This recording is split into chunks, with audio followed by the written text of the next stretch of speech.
right, guys, this is Gwin here, MLG Day 2, and we're continuing the coverage here at the Quantic Media portal. I'm here with Temp0 StarCraft. I guess, is it I7 Temp0 StarCraft? I don't know. Temp0? IS Temp0?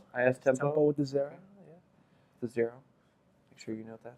Is that the new Twitter as well? Did you change? I haven't changed it yet. Okay. I'm debating if I should change. It's Temp0 SC right now. It's I changed it to Team Tempo recently, okay. Right? So it's kind of like, that's right. so how do I Team Temp0 incorporate? So are you Team Temp0?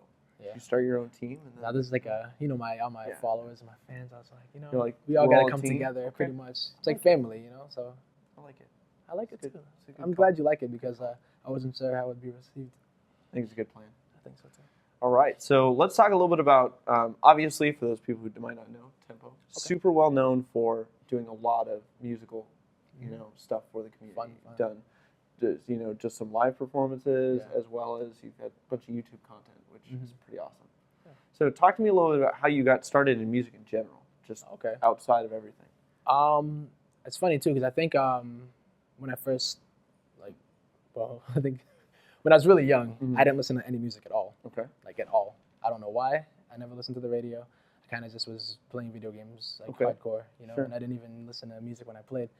But there was a point in time where I bought a Radio Shack mic, just a little Radio Shack mic to talk to my friends through, I think it was through AIM chat. Like AIM voice chat? AIM voice chat. When it first came out, TeamSpeak? I don't even think I knew what TeamSpeak was at the time. All right. It was like, AIM was a cool thing to do.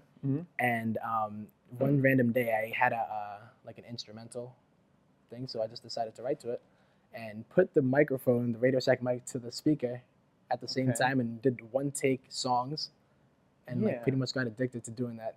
Just making random songs in middle school and share them over AIM. Yeah, and be like, hey, check out this song. Check this out, That's awesome. But I don't know what got me into it exactly and why I bought that mic and decided to do that, but it just kind of took off from there. So, talk to me a little bit about your current gear setup. Okay. So, what are the, just from a technical standpoint, I know there people might be curious. What do you use?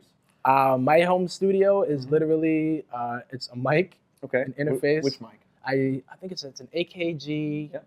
I wish I knew what it was. It's I think it's an AKG 440. I believe that's what it's called. It's like a $400 compressor mic, and I have a reflection filter around it, which is recently. Before I didn't have any of that. It literally was just a mic and the pop filter, and that was it. But over time, I've pretty much added to it, making it a little better. I use it's a Mackie. I can't remember the exact model of it, but the mixer that I use, it's just a Mackie.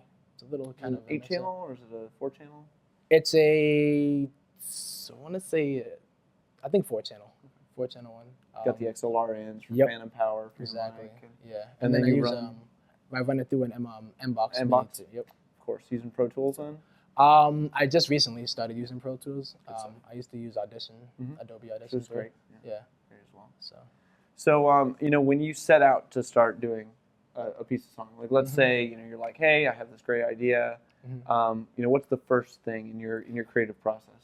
It's funny. Each song is a different creative process, right? So I think my most recent one that I just did, it was the Dr. Pepper. Yeah. That was a random one. I was at work and I was bored, and I don't know, something just hit me, right? Where I was just like, oh my God, MLG's in like 36 hours, right? It's in 36 hours and I'm sitting at work like so bored. So I decided to, probably wasn't the best idea. I hope my boss isn't watching this right now, but I just kind of put my work to the side and I just started writing the lyrics to it. Okay. And I just, inspiration struck. Yeah, just randomly, and I couldn't just let it go because I didn't want it to fade away or anything or have that. So I just started doing that, and then I'm like, well, I can't wait to get home so I can just record it and get it done before MLG. That's awesome, man. So that's like one way that it happened to it randomly. But sometimes I'll think of something that's going on in the community, or something that's going on just with me playing the game. Say like all I do is stem. That was when I was just playing random, and anytime I got Terran, I'd be on like Lost Temple.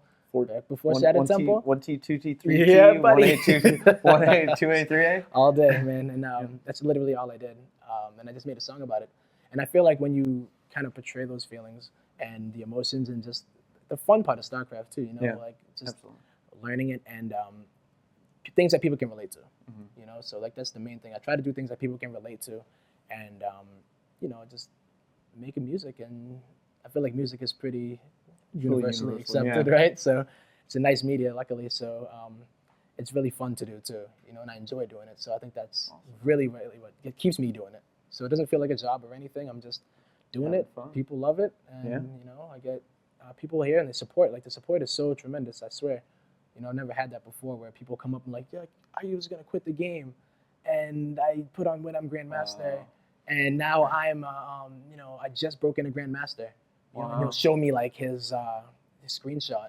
Breaking into, you know, the promotion screen, and it's just crazy to think like that, you know, and like how much bigger of an impact you have, and you don't think about that when you're making a song. You're just doing it from experience, having a fun time, and then you put it out, and then, you know. That's awesome. But that's the most rewarding part, I would say, definitely. Totally. It's pretty awesome. Now, I didn't even have to ask any questions. This interview was like I asked one question, and Tempo was just like, "Oh, let me tell you everything." That, man. Sometimes awesome. It's true though. I mean, you know, you end up in that situation. You're having a huge impact on a ton of people in the community. Really well appreciated, guys. If you haven't checked out Tempo's work, please do. Where can we find it? You can go to youtube.com/Tempo-StarCraft. Yeah. Unfortunately, it's with an O, not a 0. So it's Tempo with an O, StarCraft. But also YouTube wouldn't allow this. It doesn't. Yeah. I think it was before, because when my it's StarCraft, it doesn't allow the numbers. So I just used my character name back then. I didn't think I was ever gonna do this, you know, a lot more. Be super awesome. You know, I just happened to be blessed, you know, and have that happen. So. Tempo-StarCraft.YouTube. You can also find me on Twitter. Right now it's at Team Tempo. I'm probably going to keep it like that for now. And I might just switch the display name because I don't want to keep switching the name on people because that's confusing. It really is.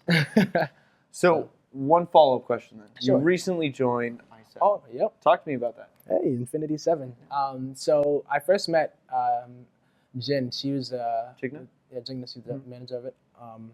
At NASL Season 1. Yeah, you performed there. Yeah, that was the first time I ever performed. And I met her, and I think it was I don't know if you know, it was DG Wombat. He used to be a caster. I know Wombat quite well, actually. He does more league casting, I think, now. He's got the... Yeah.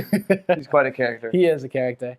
And we went to get Denny's, you know, and we all just went and got some dinner and just pretty much chilled, hung out, kicked it. And she recently contacted me, I think it was about a month and a half ago, saying that she wanted to, you know, start really building the team more, you know, and getting some more personalities on it, and you know, getting a broader audience and just different aspects about it. So she contacted me, and I told her I'd think about it, and it was something that I would consider. And here you are. Here I am, man. I was representing. So I love a lot of the people on the team too. I've always been a big fan of Axelov. Oh yeah. You know, I used to play Pro Dots too. You know, and he was my go-to stream.